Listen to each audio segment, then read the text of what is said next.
জলবায়ু পরিবর্তন ও প্রাকৃতিক দুর্যোগ মোকাবেলায় নতুন এক উদ্যোগে যুক্ত হচ্ছে শিশু ও তরুণরা। Mate club, the next wave, save the children এর আয়োজনে দুর্যোগ মোকাবেলায় শিশু নেতৃত্ব নিয়ে নতুন ই-লার্নিং প্ল্যাটফর্ম চালু করা হয়েছে। সকালে রাজধানীর একটি হোটেলে এই নতুন অনলাইন ভিত্তিক প্ল্যাটফর্মের উদ্বোধন করেন দুর্যোগ ব্যবস্থাপনা ও ত্রাণ মন্ত্রী আসাদুল হাবিব দুলো। এ সময় তিনি বলেন, দেশের দুর্যোগ মোকাবেলা করতে শিশুদের নিয়ে সেভ দ্য চিলড্রেনের এই আয়োজন খুবই গুরুত্বপূর্ণ। 700 ppm আকিশ বসির ক্লাস কেনার আগে দেখে নিলেই জিতবেন। তিনি জানান, দুর্যোগ মোকাবেলা করতে পূর্ব প্রস্তুতি থাকলে ক্ষয়ক্ষতির পরিমাণ কমানো সম্ভব।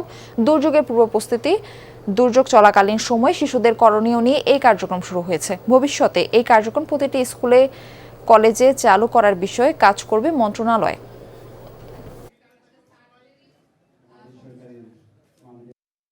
আজকের এই প্রচেষ্টাকে আমি সাধুবাদ জানাই আবারও, যে বিশেষ করে শিশুদের মধ্যে তাদের এই সচেতনতা তৈরি করতে পারলে দুর্যোগের ক্ষতি কমিয়ে আনা সম্ভব হবে।